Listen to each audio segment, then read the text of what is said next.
चलिए बच्चा पढ़ते हैं। इसमें नेट में कुछ दिक्कत आ रही थी, है ना।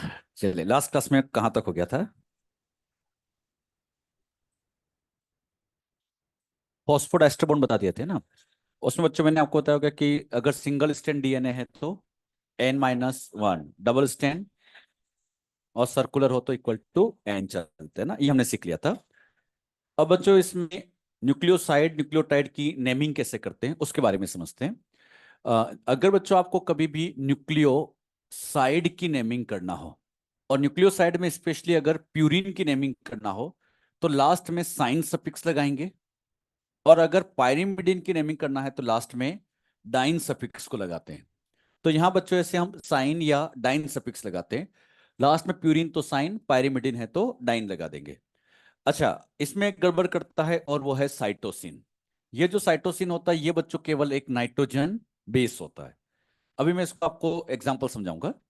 नेक्स्ट आता है न्यूक्लियोटाइड। न्यूक्लियोटाइड की अगर हम नेमिंग करते हैं तो चाहे प्यूरिन हो चाहे पायरिमिडिन हो, लास्ट में ylic acid as a suffix लगाते हैं। मैं एक एग्जांपल समझाता हूं यहाँ पे। जैसे बच्चों यहां मैंने लिखा सिंपली नाइट्रोजन बेस है। फिर इस नाइट्रोजन बेस के साथ मैंने यहां पर शुगर को जोड़ दिया। अच्छा, ये जो शुगर मैंने कनेक्ट की है ये है राइबो शुगर। तो ये स्ट्रक्चर क्या बन जाएगी? न्यूक्लियो। फिर बच्चों यहाँ पर नाइट्रोजन बेस, ये शुगर ली और फॉस्फेट भी दिया, तो हम जानते हैं कि ये न्यूक्लियोटाइड बन जाता है। यहां बच्चों आपको समझाने के लिए मैंने सबसे पहले एक नाइट्रोजन बेस लिया, और ये नाइट्रोजन बेस हमने ले लिया एडेनिन। यहां जो नाइट्रोजन बेस आया इसका नाम था एडेनिन। एडेनिन के साथ जब हम राइबो शुगर लगाते हैं, अच्छा एडेनिन आप सभी जानते हैं प्यूरिन है, तो प्यूरिन के लास्ट में, तो अब ये स्ट्रक्चर बन जाएगी एडिनोसाइन। ये एडिनोसाइन हो जाएगा। जैसे समझो, मैंने सिंपल ए लिखा, तो ए का मतलब ये तो क्या बन गया? एडेनिन। लेकिन इसके साथ अगर मैंने शुगर और लगा दी तो अब ये जो इतनी स्ट्रक्चर बनी है ना, इस स्ट्रक्चर का नाम अब बन जाएगा एडिनोसाइन। बात समझे ना? इतना है तो, और इतना एडिनोसाइन। अब बच्चों हमें न्यूक्लियोसाइड से न्यूक्लियोटाइड बनाना है। तो न्यूक्लियोटाइड बनाते टाइम लास्ट में आइलिक एसिड लगाते हैं। तो यहां जो स्ट्रक्चर बनेगी इसका नाम बन जाएगा एडिनाइलिक एसिड। ये बच्चों एडिनाइलिक एसिड हो जाएगा। ऐसा समझो, मैंने इसके साथ ये फॉस्फेट लगा दिया, तो बताओ अब इतने का नाम एडिनाइलिक एसिड। इतना है तो इतना, और पूरा एडिनाइलिक एसिड। कुछ समझे? अब ऐसे स्टेटमेंट आएगा, एडिनाइलिक एसिड ये एक न्यूक्लियोटाइड है। क्या बात सही है? चलिए अगला एग्जांपल लेते हैं। मैंने लिया यहां ग्वानिन। अगर मैं यहां ग्वानिन लेता हूं तो यहां ग्वानोसाइन, तो बताओ इधर ग्वानिलिक एसिड। इसे बच्चों हम ग्वानिलिक एसिड के नाम से लिख देंगे। अच्छा, एडिनिन आ गया, ग्वानिन आ गया, नेक्स्ट मैंने ले लिया साइटोसिन। अच्छा, लास्ट में बच्चों यहां साइन लगा दिया, लेकिन फिर भी ध्यान रखना ये एक नाइट्रोजन। हम जब पायरिमिडिन का नाम देते हैं तो लास्ट में, तो साइटोसिन के लिए लास्ट में हम लगाएंगे साइटी डाइन। यहां लास्ट में क्या लगा देंगे? डाइन। तो ये बनेगा साइटी डाइलिक एसिड। ये साइटिडाइलिक एसिड है। मैंने बच्चों यहां पर राइबो शुगर लगाई है। तो राइबो शुगर लगाई मतलब ये आरएनए की बात है। आरएनए में एडेनिन आ गया, ग्वानिन आ गया, साइटोसिन आ गया, यूरेसिल। अगर बच्चों मैं यहां यूरेसिल लिखता हूं तो ये स्ट्रक्चर बन जाएगी यूरीडीन। और अगर ये यूरीडाइन बन गया तो ये बन जाएगा यूरी डाइलिक एसिड। बात समझ में? अच्छा, यहीं पर से लिखा जाए क्वानोसिन, समझ जाओगे क्या है? न्यूक्लियोसाइड। Guanylic acid nucleotide. तो आज बच्चों जब आप घर जाके मैं पढ़ने को आपको दूंगा एनसीईआरटी में, तो वहां ध्यान से पढ़ना। अगर ग्वानिन लिखा है तो नाइट्रोजन बेस से, ग्वानोसाइन लिखा है तो न्यूक्लियोसाइड है, और ग्वानिलिक एसिड लिखा है न्यूक्लियोटाइड है। क्या डिफरेंस करना आ रहा है? अब बच्चों मैंने इसमें क्या किया, शुगर को थोड़ा modify किया। अगर मैंने थी वो थी राइबोस, अब मैंने इसको मॉडिफाइड करके यहां लिख दिया डीऑक्सी राइबोस। मतलब डीएनए की बातें करें तो आप लोगों को सब कुछ सेम ही नाम देना है। बस अब क्या करेंगे, यहां एडिनिन है तो यहां पर एडिनोसाइन के आगे डीऑक्सी लगा देंगे। अच्छा, कहीं एडिनोसाइन मिले और कहीं डीऑक्सी एडिनोसाइन मिले, डिफरेंस समझ जाओगे। एडिनोसाइन लिखा तो और डीऑक्सी आ गया तो अब इसका नाम क्या दे देंगे, डीऑक्सी एडिनाइलिक एसिड, बस डीऑक्सी और लगा देंगे। सिमिलरली ग्वानिन तो डीऑक्सी ग्वानोसाइन, तो ये बन गया डीऑक्सी ग्वानी। साइटोसिन तो डीऑक्सीसाइटिडाइन, तो ये डीऑक्सीसाइटिडाइलिक एसिड। लेकिन अब बच्चों यहां लास्ट में यहां पर यूरेसिल नहीं आता, तो फिर क्या आता है, वेरी गुड, यहां अगर थाइमिन आ गया तो इसका नाम डीऑक्सी थाइमिडाइन, और ये बन जाएगा डीऑक्सी थाइमिडाइलिक एसिड। बात समझ में आई? अब बच्चों आप अपने मॉड्यूल में जो टेबल बना रखी होती है उसमें क्या करना, यहां पर इनको टिक कर लेना, साइन और डाइन को। अगर बच्चों साइन लिखा है या डाइन लिखा है तो न्यूक्लियोसाइड। लास्ट में यहां पर क्या लिखा है, आइलिक एसिड, तो इनसे पहचानेंगे हम। अगर आइलिक एसिड लगा है तो समझ जाना वो न्यूक्लियोटाइड है। तो ये पहचानने का इनका सिंपल सा तरीका होता है, प्रेजेंटेशन होता है। समझ गए कैसे बताना। इसमें बच्चों इसको जरूर टिक करके रखना, एक साइटोसिन को, ये गलत कराएगा आपसे। साइटोसिन क्या है, नाइट्रोजन बेस है, चाहे लास्ट में साइन लगा है लेकिन फिर भी ध्यान रखना ये तो एक नाइट्रोजन, क्योंकि ये पायरीमिडीन है और पायरीमिडीन के साइन नहीं, डाइन लगाना पड़ता है।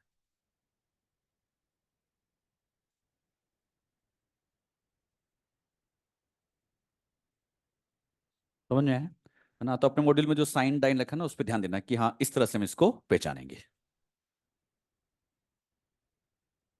क्लियर हुआ। अच्छा, इनसे रिलेटेड बच्चों अगर क्वेश्चन आए कर लोगे तो हम यहाँ पे कुछ क्वेश्चन लेंगे। अच्छा, ये जो हम मॉलिक्यूलर पढ़ रहे हैं और अगला जो चैप्टर पढ़ेंगे जेनेटिक्स वाला, इनके अंदर बच्चों कुछ न्यूमेरिकल आएंगे। अभी इसमें स्टार्टिंग का जो रेप्लिकेशन तक का पार्ट है वहां तक आएंगे, बाद में नहीं आते हैं। तो ये जो न्यूमेरिकल है, चाहे तो बच्चों आप सिंपल एक पेज पे लिख के इसमें पेस्ट कर दो, और या फिर एक छोटी सी पतली सी कॉपी बना लेना, तो उसके अंदर ये न्यूमेरिकल एक साथ आ जाएंगे, जैसा आपको लगे, जैसा आपको कन्वीनियंट हो। तो न्यूमेरिकल इसमें लिखिएगा बच्चों, मतलब कुछ क्वेश्चन लिखिएगा जैसा आपको लगे। अगर कॉपी बनाना है तो कॉपी में फिर एक साथ सारे न्यूमेरिकल रख लेना।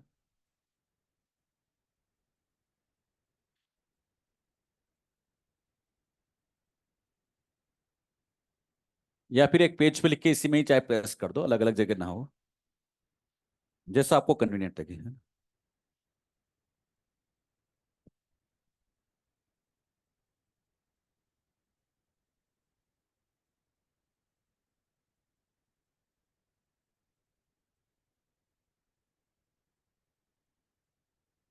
लिखिए,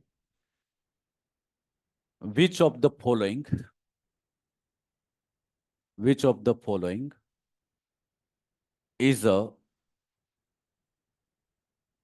न्यूक्लियोसाइड ऑफ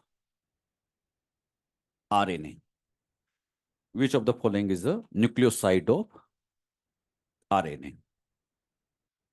उसमें जैसे मैंने फर्स्ट ऑप्शन आपको दिया, डी ऑक्सी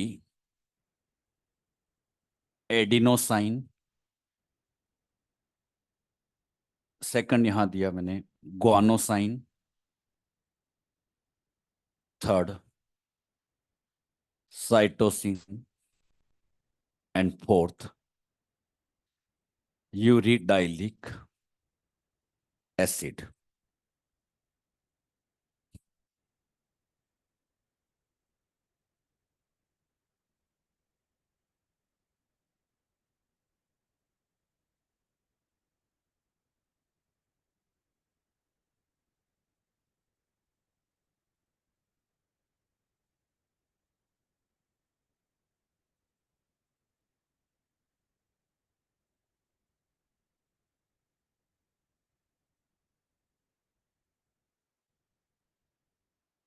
कैंसर आएगा।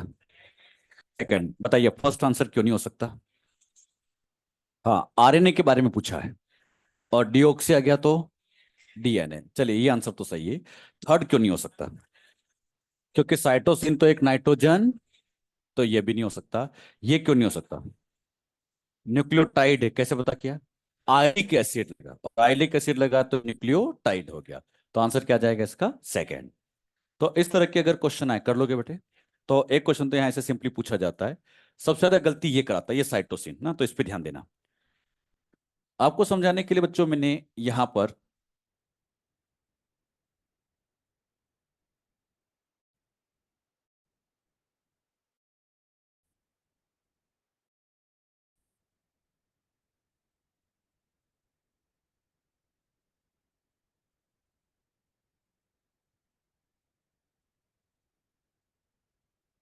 मैंने बच्चों सिंपल ऐसे ए लिखा।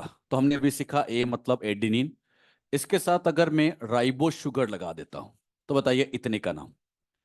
न्यूक्लियोसाइड, इसका नाम बन जाएगा एडिनोसाइन। अब यहां पर फॉस्फेट लगा देता हूं, एडिनाइलिक एसिड। मैं इसी एडिनाइलिक एसिड का एक नाम और समझाता हूं। ये तो बच्चों एडिनोसाइन है ही। अच्छा, इसके साथ एक फॉस्फेट लगा है तो ये बन जाएगा एडिनोसाइन मोनोफॉस्फेट। एक फॉस्फेट है तो क्या बन गया? मोनोफॉस्फेट। अब बच्चों मैंने क्या किया, इसके साथ एक फॉस्फेट और जोड़ दिया।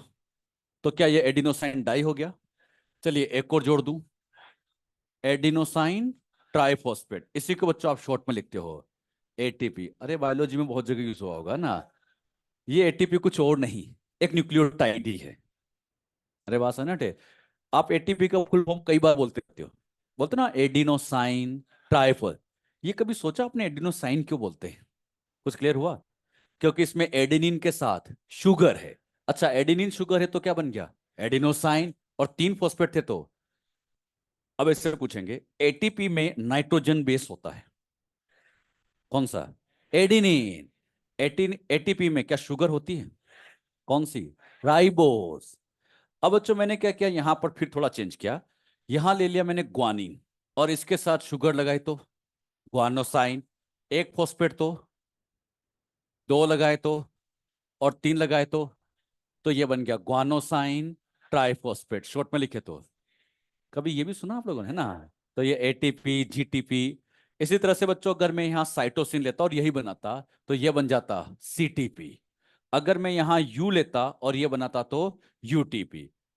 आगे बच्चों अपने मॉड्यूल में और एनसीईआरटी में ऐसे वर्ड मिलेंगे एटीपी जीटीपी सीटीपी यूटीपी। क्या इनके मीनिंग समझ में आए? तो कुछ नहीं, बस वहां तीन फॉस्फेट लग गए इसलिए ट्राइफॉस्फेट बन गया। अब मैंने क्या किया बच्चों, सेम इसी तरह से एडेनिन को तो लिया, लेकिन इस बार शुगर चेंज करके डीऑक्सी लिखा दी। अच्छा, तो इतने का नाम बोलो। डीऑक्सी एडिनोसाइन, बिल्कुल सही। अगर मैं एक फॉस्फेट लगाऊं दो और तीन तो ये बन गया डीऑक्सी एडिनोसाइन ट्राइफॉस्फेट। अब बच्चों ये देखा जाए है तो ये भी एटीपी, लेकिन इसके आगे हम डी लगाएंगे। डी क्यों लगा दिया? क्योंकि डीऑक्सीराइबोस।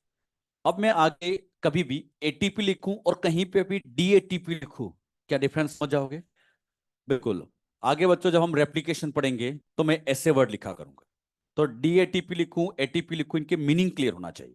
सिमिलरली अगर मैं यहां ग्वानिन लेता, ये बता तो डीजीटी। इसी तरह से अगर साइटोसिन लेता तो ये बन जाता डी सीटीपी। इसी तरह से यहां थाइमिन लेता तो डी टीटीपी। तो ये वर्ड में अगर आगे बोलूं तो इन सबके मीनिंग आपको क्लियर होना चाहिए। बात समझे ना बेटे? तो अगर मैं एटीपी लिखूं और डीएटीपी लिखूं, डिफरेंस क्लियर है? एटीपी लिखा मतलब राइबोस है, और डीएटीपी का राइबोस। समझे? क्या आप ये लिख लो बस ये एक वाला आप लोग लिख लीजिएगा ताकि आगे हम समझे तो उसके मीनिंग आपको क्लियर हो जाए।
अब बच्चों हम अभी तक तो न्यूक्लियोटाइड न्यूक्लियोसाइड ये सब समझ रहे थे। हमारे पास न्यूक्लिक एसिड दो है, कौन कौन से? डीएनए और आरएनए। हम बच्चों अब दोनों को एक एक करके डिटेल में समझेंगे। सबसे पहले मैं आपको डीएनए समझाऊंगा, उसके बाद फिर हम आरएनए पे आएंगे। डीएनए से स्टार्ट करते हैं। डीएनए के बारे में कुछ बातें मैंने आपको लास्ट क्लास में समझाई भी है। डीएनए क्या एक तरह का पॉलीमर है? किसका? हाँ, तो डीएनए भी बच्चों एक तरह का ये पॉलीमर ही है, और अच्छे से कहूं तो polymer of deoxy ribo nucleotides. तो ये बच्चों डीऑक्सी राइबो न्यूक्लियोटाइड का पॉलीमर होता है। ये भी एक मैक्रोमोलिक्यूल है, लॉन्ग साइज के होते हैं। डीएनए में कौन कौन से नाइट्रोजन बेस होते हैं आप सभी जानते हैं। इसके अंदर जो नाइट्रोजन बेस होते हैं उसमें एडेनिन, ग्वानिन, साइटोसिन।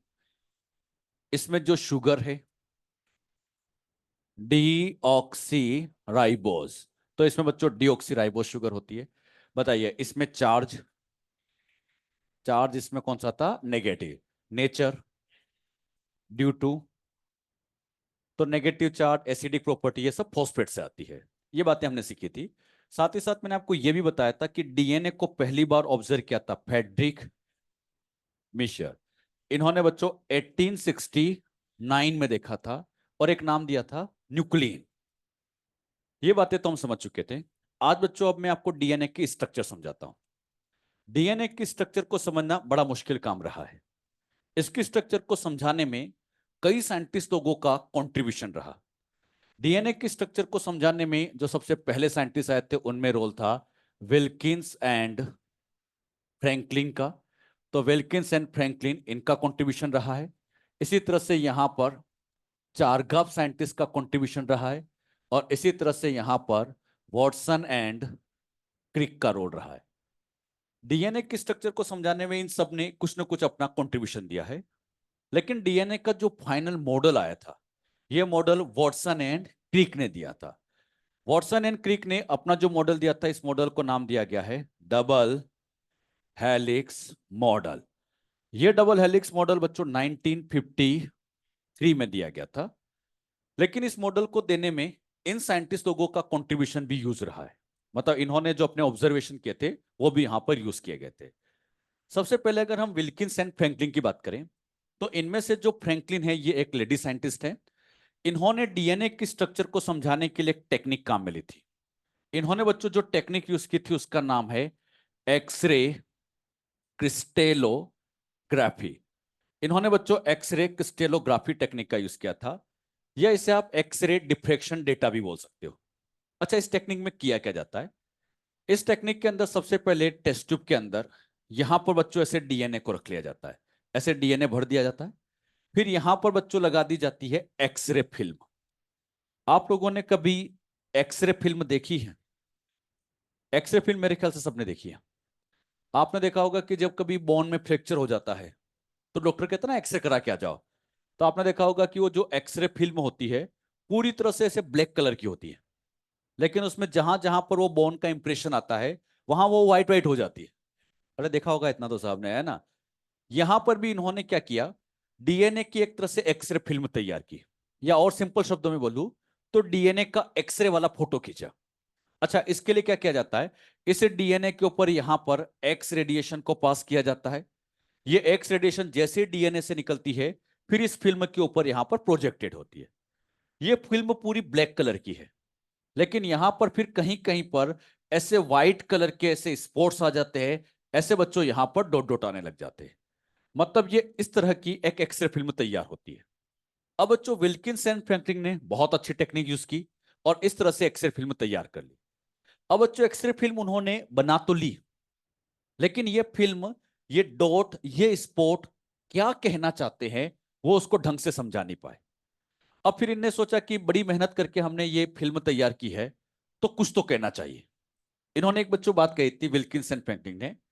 इन्होंने कहा था कि डीएनए में जो दो स्ट्रैंड होती है ये दोनों एक दूसरे के पैरेलल होती है।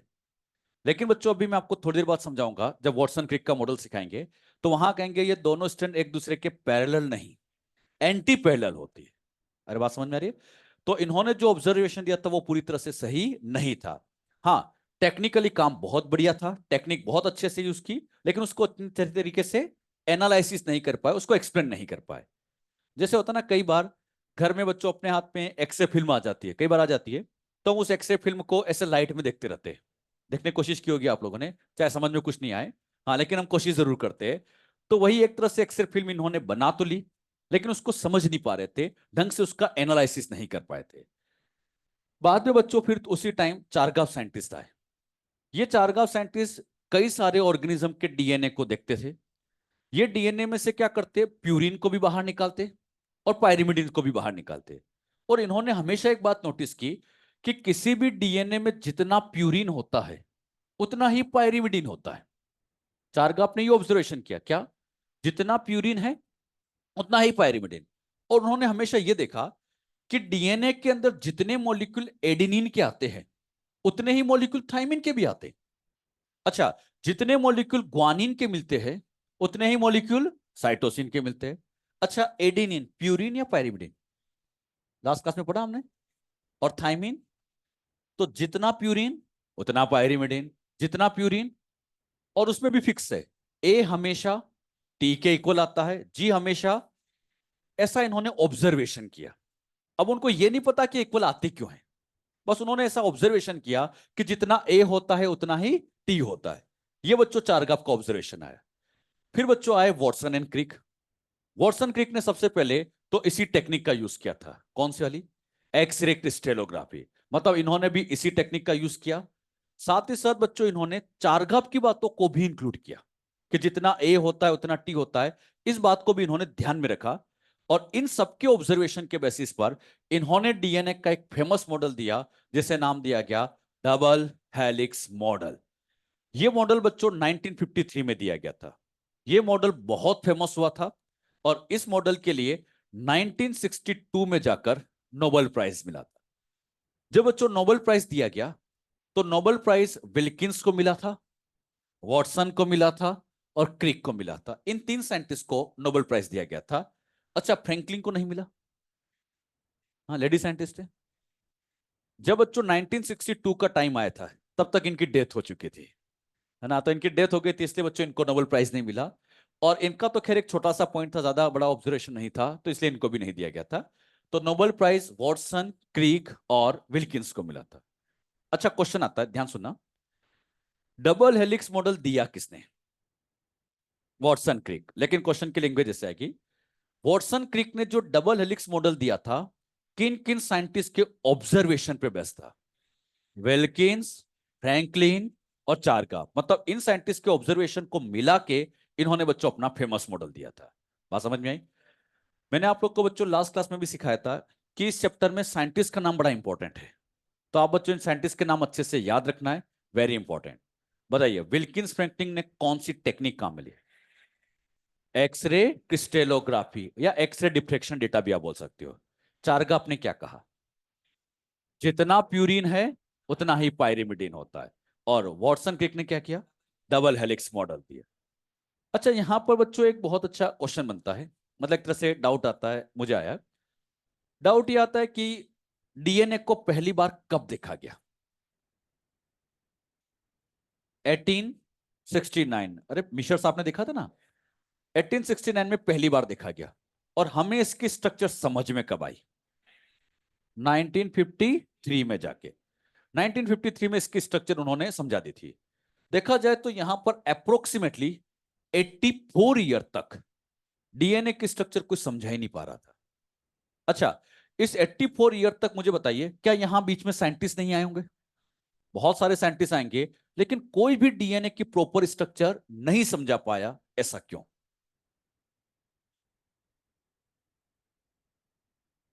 हाँ, इसके लिए बच्चों एनसीईआरटी एक सिंपल सा जवाब देती है कि यहां पर ये जो टाइमिंग था, इस टाइम में टेक्निक्स की कमी थी। एनसीईआरटी बस एक लाइन बोलती है, ड्यू टू टेक्निकल लिमिटेशन। मतलब यहां अच्छी टेक्निक नहीं थी, अच्छी क्वालिटी के इलेक्ट्रॉन माइक्रोस्कोप नहीं थे, और भी काफी अच्छी अच्छी टेक्निक्स नहीं थी। तो इन्हीं टेक्निक्स की कमी की वजह से ही डीएनए की स्ट्रक्चर को समझने में इतना ज्यादा टाइम लगा। सेल में से बच्चों डीएनए को इंटेक्ट बाहर निकालना बहुत मुश्किल था। साइंटिस्ट लोगों को ये तरीके नहीं पता थे, ये टेक्निक ही नहीं पता थी कि कैसे सेल में से हम डीएनए को इनटेक बाहर निकाले, बिना उसको डिस्टर्ब किए बाहर निकाले। आज के टाइम पे तो खैर बहुत तरीके आ गए, लेकिन उस जमाने में टेक्निक्स की कमी थी।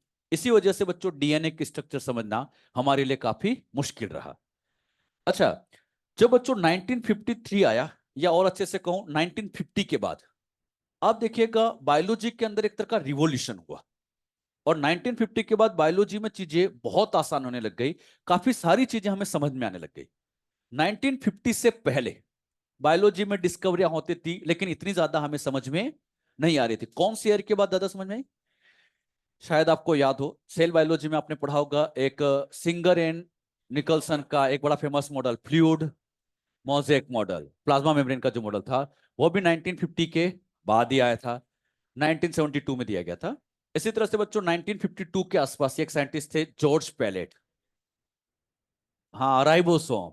उन्होंने क्या राइबोसोम की डिस्कवरी की थी, वो भी 1950 के। और जब बच्चों राइबोसोम की डिस्कवरी हो गई, डीएनए का डबल हेलिक्स मॉडल आ गया, तो उसके बाद बायोलॉजी को समझना या मॉलिक्यूलर बायोलॉजी को समझना हमारे लिए बहुत आसान रहा। साथ ही साथ बच्चों वॉटसन एंड क्रिक ने जब ये मॉडल दे दिया, तो जो जेनेटिक्स की प्रॉब्लम थी वो सोल्व करना बड़ा आसान होने लग गया। पहले बच्चों साइंटिस्टों को यह समझ में नहीं आता था कि ये जो डीएनए है, इस डीएनए से दूसरा डीएनए कैसे बनता होगा। डीएनए से डीएनए का बनना, इस प्रोसेस को कहा जाता है रेप्लिकेशन। अच्छा, पहले साइंटिस्टों को यह नहीं पता था कि रेप्लिकेशन होता कैसे है। लेकिन जब बच्चों ये डबल हेलिक्स मॉडल आया, तो इससे हमें रेप्लिकेशन की मैकेनिज्म समझना आसान हो गया। पहले बच्चों साइंटिस्ट लोगों को यह भी बड़ी दिक्कत थी कि डीएनए से आरएनए कैसे बनता है। प्रोसेस का नाम कभी सुना है? इस प्रोसेस का नाम ट्रांसक्रिप्शन। अब बच्चों ये ट्रांसक्रिप्शन कैसे होता है, आरएनए कैसे बनते हैं, पहले साइंटिस्ट लोगों को ये बातें समझ में नहीं आती थी। लेकिन जब ये डबल हेलिक्स मॉडल आ गया, तो आरएनए बनने की प्रोसेस समझना भी आसान हो गई। साथ ही साथ आरएनए से फिर बनता है प्रोटीन। प्रोसेस का नाम ट्रांसलेशन। पहले बच्चों ट्रांसलेशन समझना बड़ा मुश्किल था, लेकिन जब यह डबल हेलिक्स मॉडल आ गया, तो इसे ट्रांसलेशन की मैकेनिज्म समझना भी आसान हो।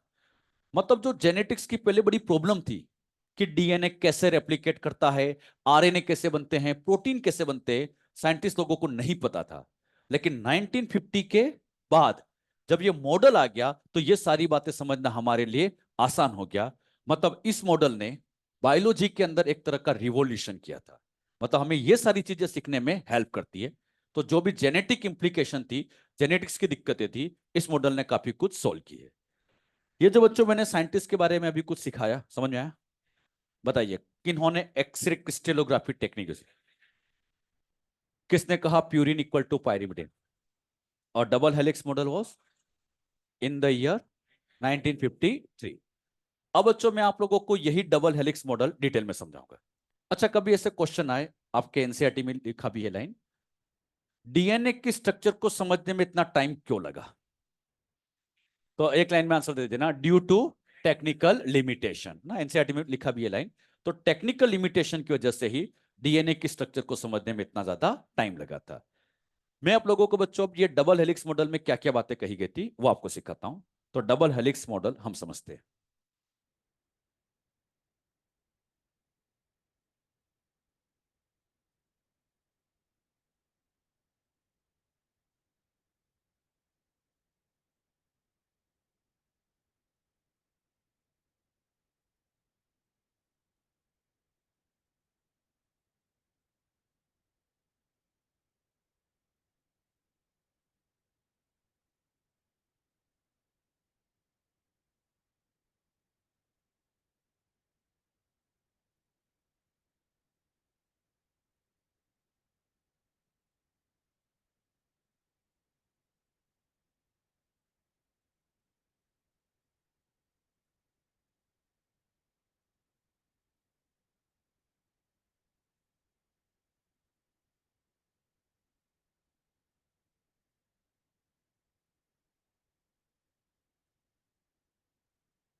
हम बच्चों ये डबल हेलिक्स मॉडल के बारे में सीख रहे हैं। इसमें क्या क्या बातें थी, अब ध्यान से समझते जाना, सब ध्यान सुनना। डबल हेलिक्स मॉडल में वॉटसन क्रिक ने सबसे पहले कहा कि ये बच्चों नाइट्रोजन बेस है, शुगर है, फॉस्फेट है, तीनों को मिला के न्यूक्लियोटाइड। हमने बच्चों लास्ट क्लास में सीख लिया कि ये न्यूक्लियोटाइड फॉस्फोडाइस्टर बॉन्ड से क्या जुड़ते जाते हैं, क्या न्यूक्लियोटाइड की चेन बन गई।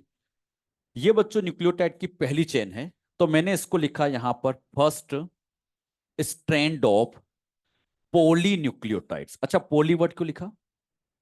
बहुत सारे, तो बहुत सारे न्यूक्लियोटाइड की ये बच्चों एक स्टैंड बनी है, तो मैंने लिखा फर्स्ट स्टैंड ऑफ पॉलीन्यूक्लियोटाइड। लेकिन बच्चों जब भी आप कभी डीएनए ड्रॉ करते हो तो आप क्या करते हो, एक डीएनए की स्टैंड ऐसे बनाते हो, और आप लोगों ने बहुत सी बार बनाया भी होगा कि उसके ऊपर एक स्टैंड और बना लेते हो ना, ऐसे ही तो होता है डीएनए। तो एक स्टैंड ये है, एक स्टैंड ये है, कितनी है? तो हमें डीएनए में दो स्टैंड चाहिए होती है। ये जो मैंने ड्रॉ की है ये तो केवल एक ही स्टैंड है। तो अब आपको यहां पर न्यूक्लियोटाइड की ये स्टैंड और जरूरत पड़ेगी, और इसे भी ऐसे फॉस्फोडाइस्टर बॉन्ड से जोड़ेंगे। अच्छा, जब इन दोनों को जोड़ दिया तो यहां पर ये आ गई second strand of poly nucleotides. मुझे बताओ, यहां न्यूक्लियोटाइड की एक स्टैंड है या दो? दो। दो स्टैंड है तो हम कहेंगे कि डीएनए जो होता है ये डबल स्टैंडर्ड होता है। अच्छा, अगर मैं इस स्टैंड को हटा दूं तो, लेकिन दो है तो, अब फिर बताइए, यहां बच्चों इस जगह पे फॉस्फेट फ्री है, 5 डेज 3 डेज, लास्ट क्लास में पढ़ा हमने। जब भी फॉस्फेट फ्री हो 5 डेज, इधर बच्चों ओएच फ्री है, तो यहां 5 to 3 की डायरेक्शन आपको ये दिख रही है, ये बच्चों 5 to 3 है। Again phosphate free 5 days, very good, OH free. तो इसमें बच्चों 5 to 3 की जो डायरेक्शन आती है वो ये है। अच्छा, दोनों में 5 to 3 की जो डायरेक्शन आपको दिख रही है, क्या एक दूसरे के अपोजिट दिख रही है? अपोजिट दिख रही है, मतलब मैं कहूंगा दोनों स्टैंड एक दूसरे के एंटी पैरेलल होती है। अच्छा, इससे पहले जो विल्किंस फ्रैंकलिन थे, उन्होंने तो कहा था कि डीएनए के दोनों स्टैंड, जो कि गलत है, पैरेलल नहीं, क्या कहेंगे, एंटी पैरेलल होती है। अब बच्चों हमें इस स्टैंड और इस स्टैंड, दोनों स्टैंड को आपस में चिपकाना होता है, मतलब दोनों को आपस में ज्वाइन करना है। दोनों स्टैंड को अगर आपस में ज्वाइन करना है तो इसके लिए बच्चों हमें यहां जरूरत पड़ती है हाइड्रोजन बॉन्ड्स की। अच्छा, जब हाइड्रोजन बॉन्ड से जोड़ेंगे तो इसमें बिल्कुल फिक्स है कि हमेशा प्यूरीन पायरीमिडीन से आके जुड़ेगा, मतलब एक प्यूरीन है तो सामने वाला, और उसमें भी फिक्स होता है कि अगर एडिनिन है तो थाइमिन से जुड़ेगा, और ग्वानिन है तो, जब बच्चों ए टी से जुड़ता है तो इनके बीच में हाइड्रोजन बॉन्ड डबल होते हैं, और जी और सी के बीच में ट्रिपल होते हैं। जैसे यहां देखो, इधर ए है, बताओ सामने टी है, ए और टी को आपस में ज्वाइन करना, तो यहां हाइड्रोजन बॉन्ड डबल, दो हाइड्रोजन बॉन्ड्स लगाएंगे। यहां बच्चों ऐसे दो हाइड्रोजन बॉन्ड हो गए। अच्छा, इनके बीच में ट्रिपल। अब बताओ, इधर सी तो सामने, हाँ, जी के सामने सी या जी सी के सामने जी, बात हुई है। यहां पर कितने आएंगे? अब मुझे बताइए, दोनों स्टेन को कौन से बॉन्ड से जोड़ा? तो हाइड्रोजन बॉन्ड से जोड़ा, तो क्या ये डबल बन गए? इमेजिन करिए, अगर मैं इन हाइड्रोजन बॉन्ड को तोड़ दूं तो क्या होगा? तो क्या ये दोनों स्टैंड अलग हो जाएगी, मतलब ये सिंगल स्टैंड बन जाएगा? तो ये डबल स्टैंड बनाने में मेन बॉन्ड हाइड्रोजन बॉन्ड है, क्योंकि डबल स्टैंड बनाने टाइम दोनों को आपस में हाइड्रोजन बॉन्ड से ही जोड़ा गया है। और बात समझ में? ये जो बच्चों डीएनए होता है, इस डीएनए में दो वर्ड होते हैं, एक आता है कॉम्प्लीमेंट्री और एक वर्ड आता है सिमिलर। इनके मीनिंग समझाता हूं मैं। मान लीजिए बच्चों, मैंने आपको एक stand the A T G सी है, दूसरी स्टैंड लिखी वो भी ए टी जी सी ही है। अब बताइए, यहां जब ए है तो सामने टी, टी तो, जी तो, सी तो, अगर मैं आपको एक स्टैंड दूं तो क्या आप दूसरी स्टैंड प्रेडिक्ट कर सकते हो? एक देंगे तो दूसरा बता सकते हो, क्योंकि यहां एक का कॉम्प्लीमेंट्री टी है और जी का कॉम्प्लीमेंट्री, तो ये स्टैंड और ये स्टैंड दोनों एक दूसरे की कहलाती है कॉम्प्लीमेंट्री, और उसमें भी फिक्स है, ए का कॉम्प्लीमेंट्री और जी का। अब यहां देखो, यहां एटीजीसी है, अगर बच्चों में यहां पर भी एटीजीसी लिखूं, बताओ इधर भी ए इधर भी ए, तो इन दोनों को कहा जाता है सिमिलर। अच्छा, सिमिलर अलग चीज होती है और कॉम्प्लीमेंट्री अलग चीज होती है। अब आप बताना, ए के सामने टी है और ए के सामने ए ही होता। यहां देखो, ए के सामने क्या है, जी के सामने क्या बोलना चाहिए? तो हम कहेंगे डीएनए की दोनों स्ट्रैंड एक दूसरे की कॉम्प्लीमेंट्री होती है। स्टेटमेंट आएगा, डीएनए में जो दो स्ट्रैंड होती है, दोनों स्ट्रैंड 100% सिमिलर होती है। फॉल्स, ये सिमिलर नहीं, कॉम्प्लीमेंट्री होती है। तो हम कहेंगे डीएनए में जो दोनों स्ट्रैंड होती है, ये दोनों स्ट्रैंड एक दूसरे की कॉम्प्लीमेंट्री। अच्छा, मैं इसको सिमिलर कब बोलता? जब यहां भी ए होता, यहां भी ए होता। अरे बात समझे ना बेटे, यहां जी और यहां भी जी होता तो हम सिमिलर बोलते। तो कभी भी सिमिलर नहीं कहा जाता, कॉम्प्लीमेंट्री कहते हैं। ये जो बच्चों डीएनए है, इसे डीएनए को हम बच्चों एक लेडर से कंपेयर कर सकते हैं। लेडर मतलब सीढ़ी। लेडर में बच्चों आप लोगों ने देखा होगा कि साइड में सी रोड होती है और बीच में बच्चों ऐसे यहां पर स्टेप्स लगे होते हैं। ये बच्चों साइड की जो रोड होती है इसे कहते हैं इसकी बैकबोन, और ये जो बीच में होते हैं इनको कहते हैं स्टेप। और इन्हीं स्टेप पे हम पेड़ देके से चढ़ते जाते हैं।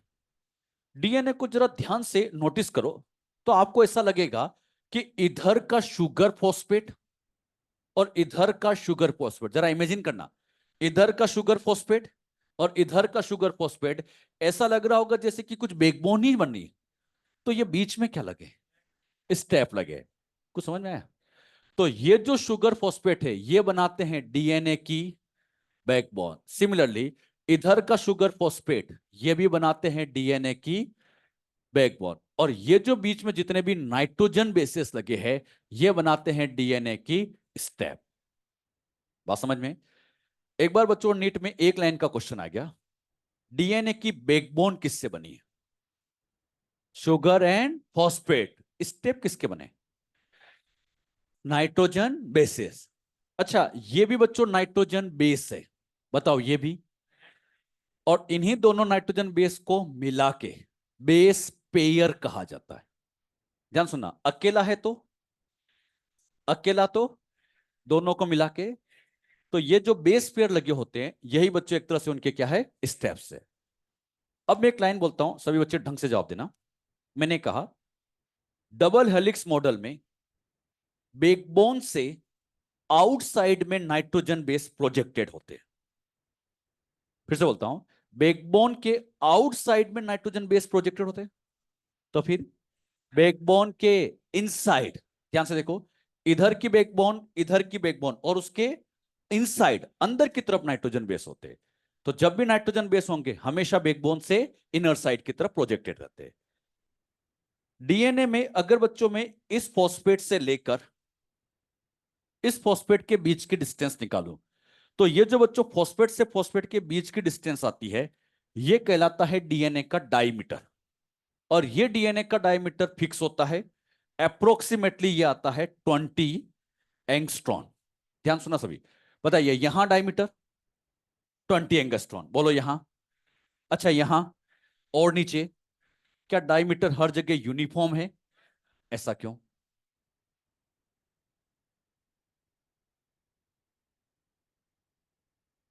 हम्म, यहां पे बच्चों डायमीटर हमेशा यूनिफॉर्म होता है, उसका रीजन समझेगा।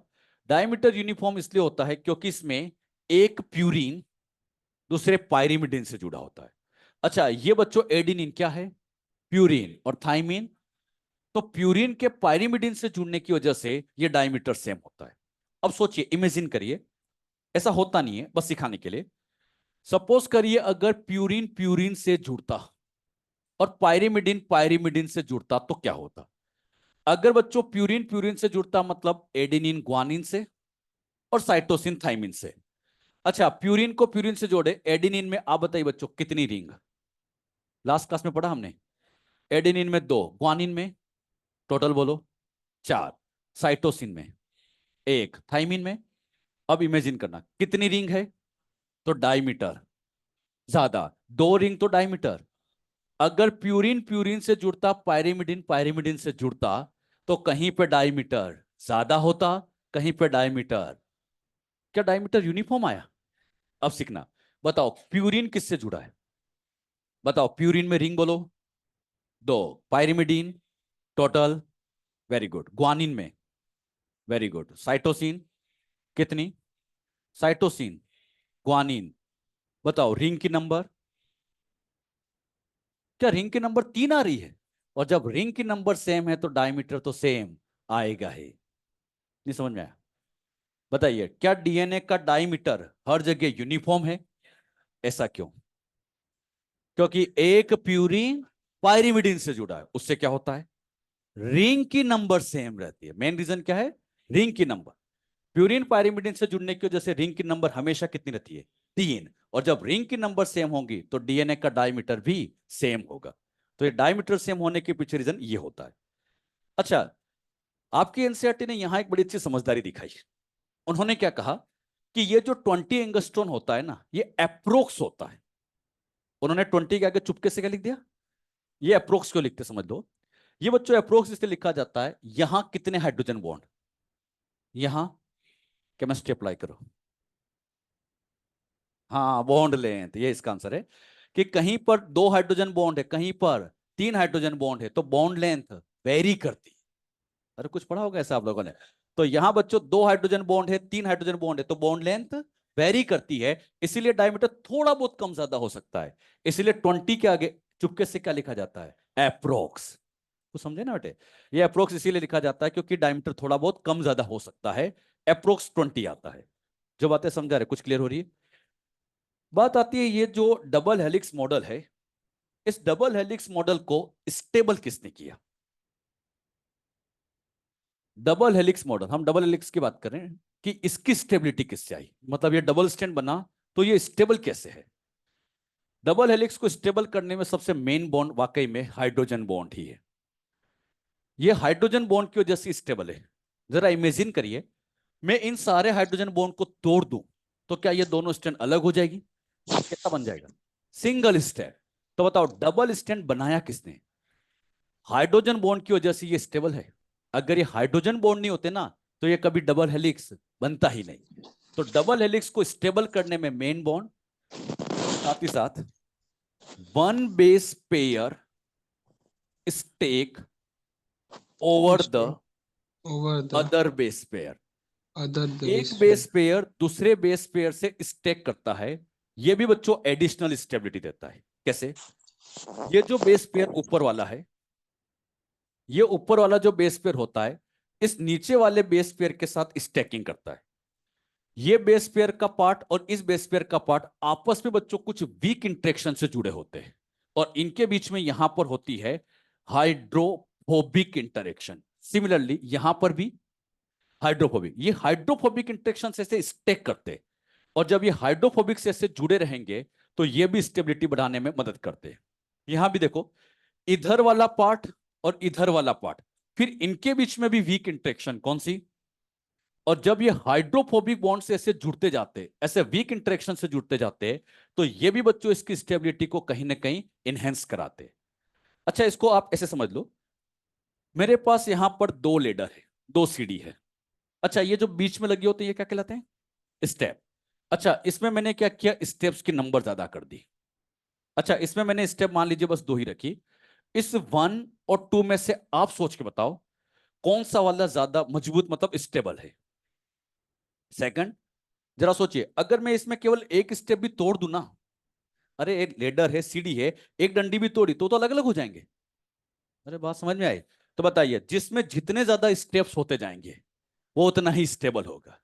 अरे बात समझ में आई? क्योंकि स्टेप्स की नंबर बढ़ती है तो इनके बीच में कुछ ना कुछ अट्रैक्शन रहता है। अच्छा, ये जो अट्रैक्शन है कौन सा है? तो ये जो स्टेप है, ये स्टेप है आपस में हाइड्रोफोबिक बॉन्ड से जुड़े रहते हैं, जो बच्चों इसकी स्टेबिलिटी को और इनहेंस करता है। नो डाउट, स्टेबिलिटी के पीछे मेन रीजन तो हाइड्रोजन बॉन्ड ही है, लेकिन बेस पेयर जब ऐसे स्टेक करते हैं ना, तो ये भी एडिशनल स्टेबिलिटी को बढ़ाते। तो कभी आपसे सिंपली ऐसे पूछ ले, डबल हेलिक्स की स्टेबिलिटी के रीजन, तो आप क्या क्या बताओगे? पहला, हाइड्रोजन बॉन्ड। दूसरा, one base pair stack over the other by the help of hydrophobic bond, ये भी स्टेबिलिटी को बढ़ाते। जितनी कुछ बातें मैंने इस डबल हेलिक्स मॉडल में आपको सिखाई है, कुछ समझ में आया? कुछ बातें मैं आपसे पूछूंगा, आप बता दोगे? Double helix model was given by in the year 1953। बताइए, डीएनए में एक स्टैंड या 2? क्या डबल स्टैंड है? दोनों strand parallel antiparallel, similar complementary. दोनों स्टैंड आपस में क्या ज्वाइन है? कौन सा बॉन्ड? इसमें बच्चों हाइड्रोजन बॉन्ड बनाते टाइम ए किसके साथ? और जी एओटी में, और जीओसी में डीएनए की बैकबोन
आ रही है आवाज? ठीक।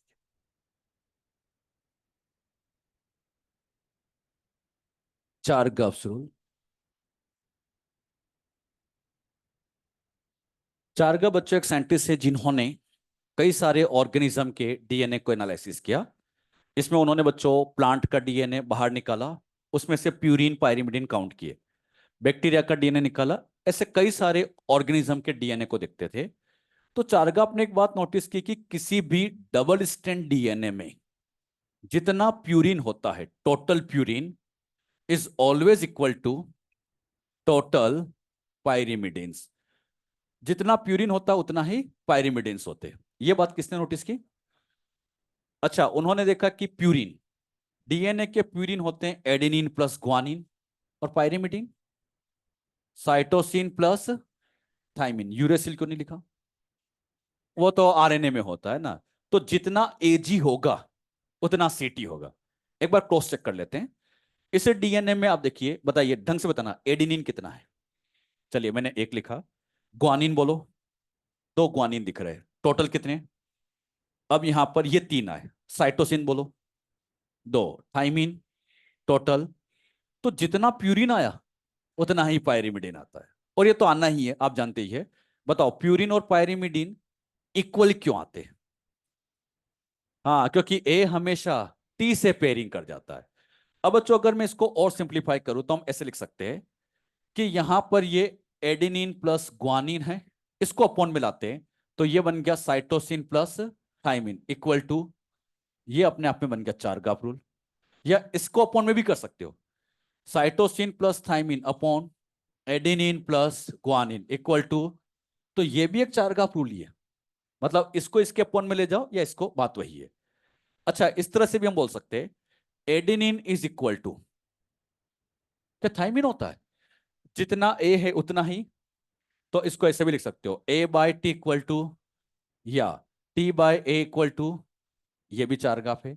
Similarly G equal to G by C equal to, या C by G equal to. तो ये जितने भी प्रेजेंटेशन मैंने आपको दिए ना, ये सब चारगाप ही है। ऐसे लिखो, ऐसे लिखो, ऐसे लिखो, ऐसे लिखो, सारा का सारा प्रेजेंटेशन किसका है? चारगाप। तो सब चारगाप का ही प्रेजेंटेशन होता है।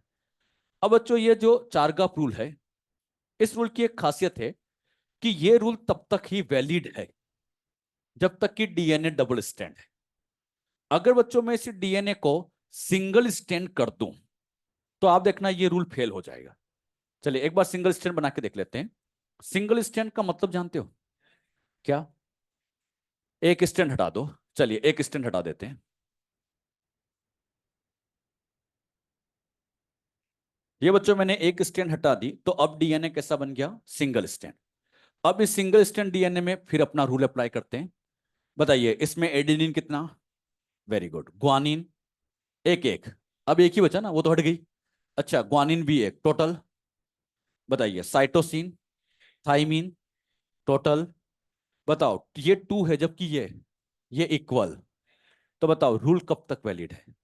डबल स्टैंड है। सिंगल स्टैंड कर दोगे तो ये रूल फेल हो जाएगा।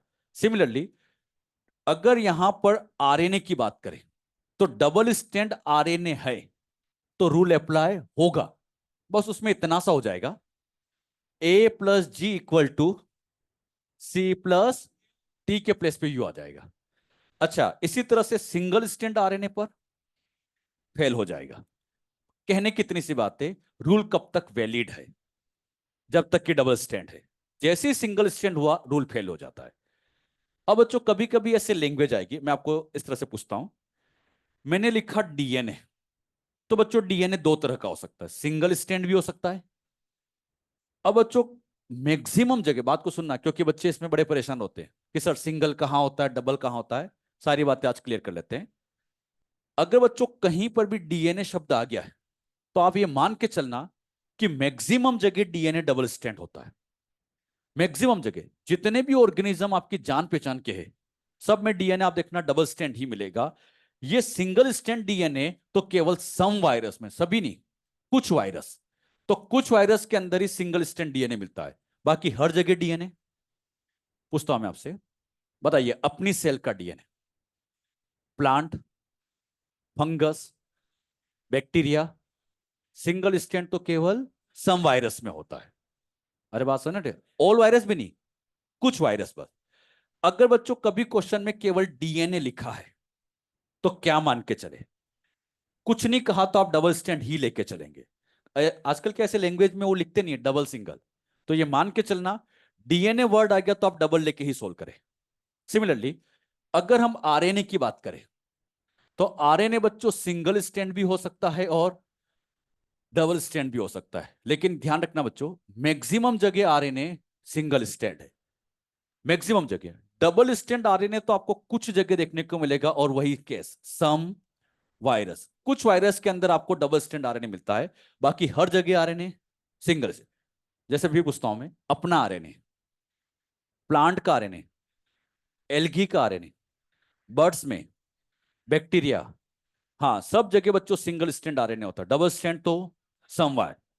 अब कुछ नहीं कहे तो आरएनए को क्या माने? सिंगल स्टैंड मानेंगे। यानी कहने की मेरी बस इतनी सी बात है, कुछ नहीं कहा तो डीएनए और कुछ नहीं कहा तो आरएनए। अब ये मैं क्यों समझा रहा हूं, क्योंकि बच्चों क्या होता है, एक बार नीट में स्टेटमेंट आया, उसमें पूछा आरएनए पर चार्गाफ रूल अप्लाई होता है।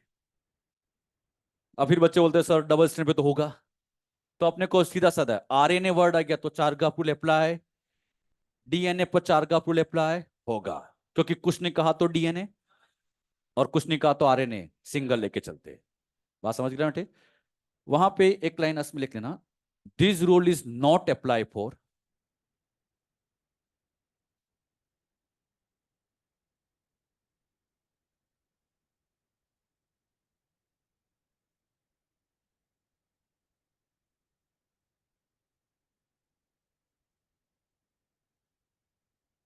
This rule is not apply for single stand DNA and single stand RNA. This rule is not apply for single stand DNA and single stand RNA. Double stand पर तो apply होता है, single stand पर not apply. बात समझ में आई? अच्छा यहां पे बच्चों ये जो आप मॉड्यूल में देख रहे होंगे, इसमें एक ब्लू कलर की लाइन लिखी मिलेगी, लिखा है ना? चलिए मैं लाइन रीड करता हूं, यही लाइन एनसीईआरटी की है। अब ये लाइन ऐसे लिखिए, in double strand DNA the ratio between adenine and thymine and guanine and cytosine are constant and equal 1। अब बच्चों ये जो लाइन होती है ना, इसमें एनसीईआरटी में ऐसे लिखा जो मैंने बोला, एग्जैक्ट यही लैंग्वेज है। तो वहां पे क्या होता है कि जब ये लाइन आती है तो बच्चे इसको ऐसे पढ़ते हैं, adenine and thymine and guanine and cytosine, तो समझ में नहीं आता कि कहना क्या चाह रहे। लेकिन अगर हम इसको समझे तो ब्रेक करके पढ़े। कैसे पढ़ना है? The ratio between adenine and thymine are constant and equal 1। अरे बात समझ में आई? मतलब एडेनिन एंड थाइमिन को अलग कर दो, तो adenine and thymine constant and equal 1। Similarly अब क्या बोलेंगे? Ratio between guanine and cytosine are constant and equal 1। अरे बात समझना बेटे? तो वो क्या एक साथ मत पढ़ना, उस साथ में पढ़ोगे तो आपको मीनिंग ही समझ में नहीं आएगा, क्योंकि वैसे आएगा फिर adenine and thymine and guanine and cytosine, तो मीनिंग ही समझ में नहीं आता है। अरे कुछ समझ गए ना बेटे? तो आधा आधा करके पढ़ो, क्लियर हो जाएगा। समझ गए? अब बच्चों इसमें कैसे न्यूमेरिकल बनते हैं, मैं कुछ न्यूमेरिकल आपको देता हूं, लिखिए। चार का फुल पे best.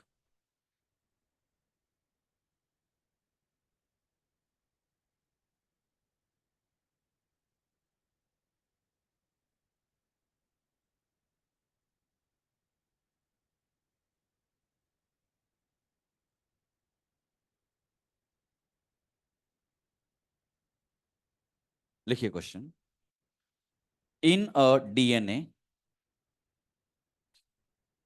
In a DNA 20% 20% adenine is present, 20% adenine is present. Find out, find out percentage of, find out percentage of other 3 nitrogen bases. बोलना नहीं, बोलना नहीं, बोलना नहीं, बोलना नहीं। हाँ, वो तो आसान आसान क्वेश्चन है। Find out percentage of other three nitrogen bases.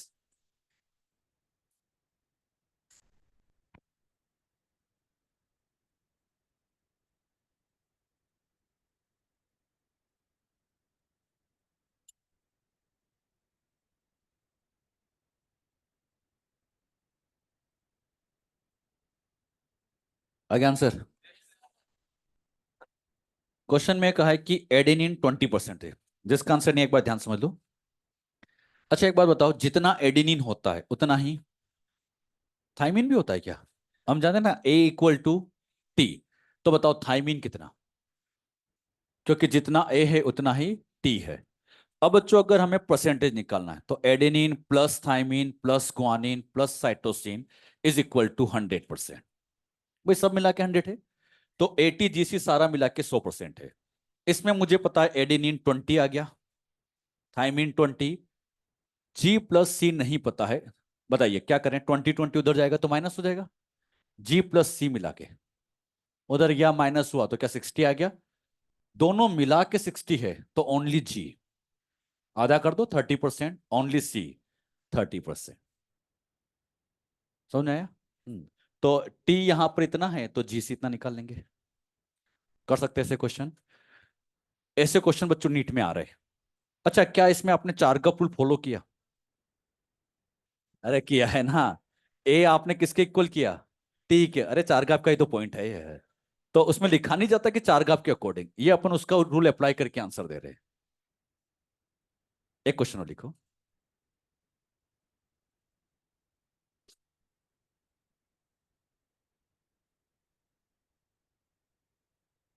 लिखिए। 3.4, 3.4 के बेसिस डीएनए, 3.4 के basis DNA, 900 molecules of cytosine is present।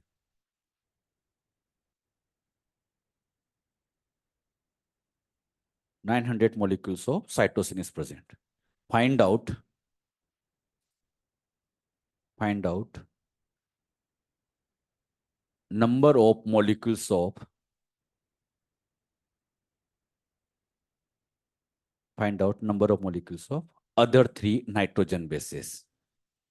बोला नहीं, बोला नहीं है ना। Find out number of other three nitrogen bases।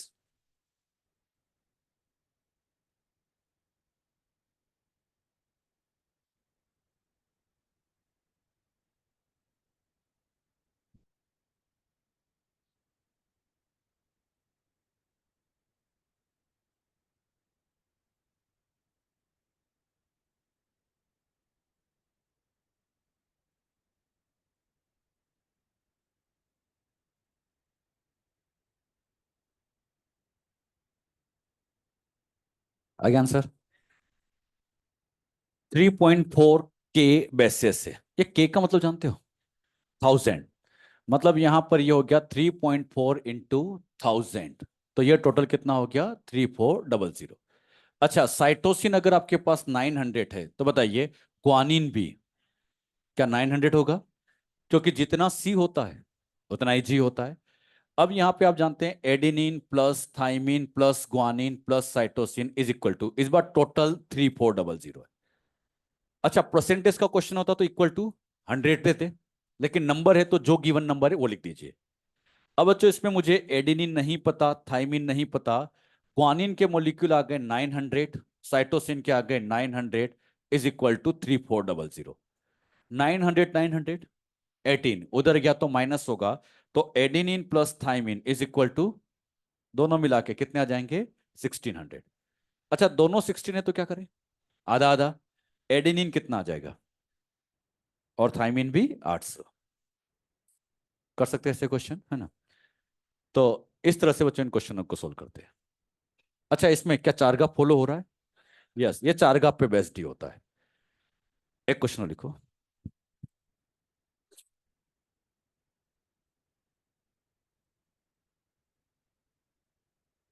देखिए, in a single strand DNA, in a single strand DNA, 10% thymine is present. 10% thymine is present. Find out percentage of find out percentage of adenine. हाँ, can't be calculate. क्यों? Single stand है। हम जानते हैं बच्चों, single stand DNA है तो उस पर 4 का रूल अप्लाई, और 4 का नहीं है तो हम इसका आंसर दे ही नहीं सकते। तो ऐसा नहीं कि नीट में अगर क्वेश्चन आए उसमें लिखा जाए थाइमिन 10% है, मजा आ गया, अभी सोल्व कर देते, एडेनिन भी 10% है ना, नहीं। तो यहाँ पे बच्चों ध्यान से क्वेश्चन को पढ़ना। अगर सिंगल स्टैंड वर्ड आ गया तो फिर हम कहेंगे can't be calculate, can't be predicted, क्योंकि 4 का रूल फॉलो नहीं हो पाएगा। बात समझ में आई? आपको एनसीईआरटी में क्या पढ़ना है, मैं आपको एनसीईआरटी में आज कुछ पढ़ने के लिए देता हूँ।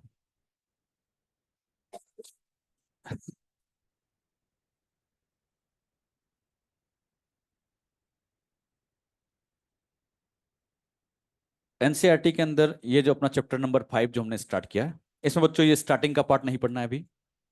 ये जो स्टार्टिंग में दिया है ये नहीं पढ़ना है, क्योंकि ये आगे आएगा अभी, है ना, क्योंकि इसमें बहुत सारी बातें अभी नहीं समझाई है। आप बच्चों इसमें ये सब अभी रहने देना, यहां से चालू करना है। Structure of polynucleotide chain, structure of polynucleotide chain, यहां से बच्चों इसको ये पूरा पढ़िएगा, ये पूरा पढ़िएगा।